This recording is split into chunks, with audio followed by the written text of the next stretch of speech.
तज्जिया अगे तज्जिया जनाब अपना शहजाद कमर साहब ना प्रोफेसर साहब के हवाले नाल, तंजो मज़ाह के हवाले नाल भी, उस तो बाद नज़म और गीत के हवाले नाल भी, अनवर मसूद दी अनारकली दियां शानां दी तरह अरशद हुसैन अरशद दी अथरी मझ भी पंजाबी अदब का शाहकार है जी।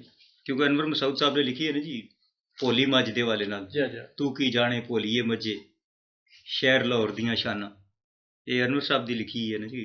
ते उहदे मुकाबले च अगे फिर उहदा तज्जिया जिहड़ा प्रोफेसर साहब दी अथरी मझ भी काफी मशहूर हुई है जी। अल-अदब दे मुशायरे विच सुनाते रहे जी जी। ते उन्होंने नज़म गज़ल गीत ते काफ़ी जैसी सिनफां विच तबाह आजमाई की है। अखरां नूं वरतन दा उन्हां नूं खास वाले नातिया मिसरे वेखो, खालक तैनू मालक कीता दिते कुल खजाने। ये अल्फाज का जो चुनाव है उसे देखो ना कितना खूबसूरत है। वो अपनी सकाफत ते रहतल नाल खास प्यार करते हैं और उन्होंने साड़ी असल पहचान कहते हैं। ਇਹਦੇ ਵਿੱਚ पछाण असाड़ी तहमद पक ते कुल्ला चंगा, जी मैं पहले अगर नज़म सुनाई हुई है थोड़ी जनाब सकाफत के हवाले नाल, तैनू रेशम सेज मुबारक सानू खदड़ जुल्ला चंगा। ते लंबी बहर विच अगर सकाफत दा रंग वेखो, ना दांदां दे घुंघरू खड़कन, ना दांदां दे घुंघरू खड़कन, ना ऊंठां दियां टलियां, कुड़ियां खेडण चिद्दी चापा, ना मुंडे होण तलियां।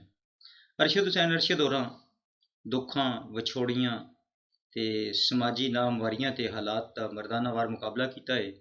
किसे किसे मकाम उत्ते उन्हां उपर मायूसी भी गालिब हुई। मसलन आस दी डाली सुक जासी, आस दी डाली सुक जासी, एक रोज़ कहानी मुक जासी। लेकिन रात के अंधेरियां दे विच इन्हां दे शेर जुगनू बन के चमकते ने ते उम्मीद दी लहर नज़र आती है। मसलन काली रात दा सूरज हाम है, काली रात दा सूरज हाम है, हर सू नूर फैलांदा रहसा ते लोकां दे दुख झोली पा के, लोकां दे दुख झोली पा के रोशनियां वरतांदा रहसा। ते मजमूई तौर ते उन्हां दी शायरी विच आप वरती नालों वध के ते जग वरती दा तासर जिहड़ा मिलदा है।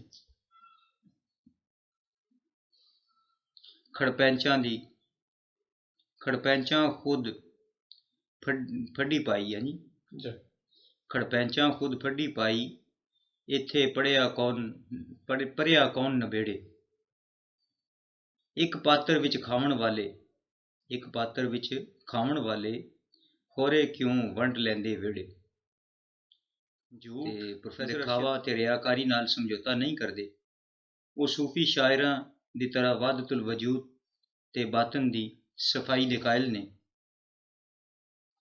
जिस तरह वो कहते हैं कि साडे मन विच अलफ समाया है, साडे मन विच अलफ समाया है, इत्थों गैर ने डेरा चाया है, सब यार ने चानन लाया है, सब यार ने चानन लाया है, तुसीं केड़ी शमा जलांदे हो, की तस्बी ते की माला है, सब मकर फरेब दा जाला है। ओ वल दियां जानन वाला, ओ दिल दियां जानन वाला है। हाँ जी, ओ दिल दियां जानन वाला है, तुसी कानू रूप वटांदे हो, तुसी कानू रूप वटांदे हो।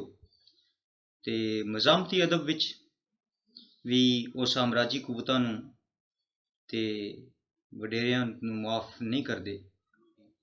पीवन वाले करम तारीफां बेशक पानी खारे तेरे, झुगियां दे जां बिजली टैंदी, जावण कंब चुबारे तेरे, जावण कंब चुबारे तेरे। उन्हां दा उर्दू कलाम भी खासे निखरे हुए शेरी ज़ौक दा हासिल है। लफ्ज़ां ते ख्यालात उत्थे उन्हां दी बड़ी डाढ़ी गिरफ्त है। चंद चोणवें शेर देखो, ये उर्दू कलाम चुक चंद यानी मखसूस शेर जिहड़े ने वो प्रोफेसर साहब दे कि तरके मोहब्बत कर बैठे हैं, ज़ब्ते मोहब्बत बाकी है, तरके मोहब्बत कर बैठे हैं, ज़ब्ते मोहब्बत बाकी है, نصف قیامت بیت چکی ہے، نصف قیامت باقی ہے. بڑا خوبصورت شعر ہے. کچھ منزل وفا کی رہی جستجو ہمیں، کچھ جستجو کی آرزو میں قافلے رہے، مجھ کو مجھ سے چھین کے ارشد. یہ اس دن میں تمہیں شعر سنایا بھی سی. مجھ کو مجھ سے چھین کے ارشد بنتے ہو انجانے کے.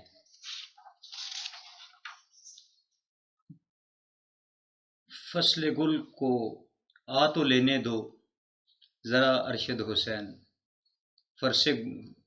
فصل گل کو آ تو لینے دو ذرا ارشد حسین، ان کا دامن دیکھنا اپنا گریباں دیکھنا. آخر وچ میں یہی کہاں گا کہ پروفیسر ارشد علم و ادب دے دنیا تے اس دھرتی دا انمول سرمایہ ہے. اللہ انہاں نوں صحت تے حیاتی دیوے تے نال جے قارئین ادب انہاں دی فکر تو ہمیشہ سیراب ہوندے رہن. خدا کرے زور قلم اور زیادہ. یعنی یہ شہزاد قمر صاحب دا تجزیہ ہے پروفیسر صاحب دی شاعری دے والے. اچھا بڑا پیارا شعر. فصل گل کو تو لینے دو ذرا ارشد حسین. جی. فصل گل کو آ تو لینے دو ذرا ارشد حسین، ان کا دامن دیکھنا اپنا گریباں دیکھنا. کمال ماشاء اللہ.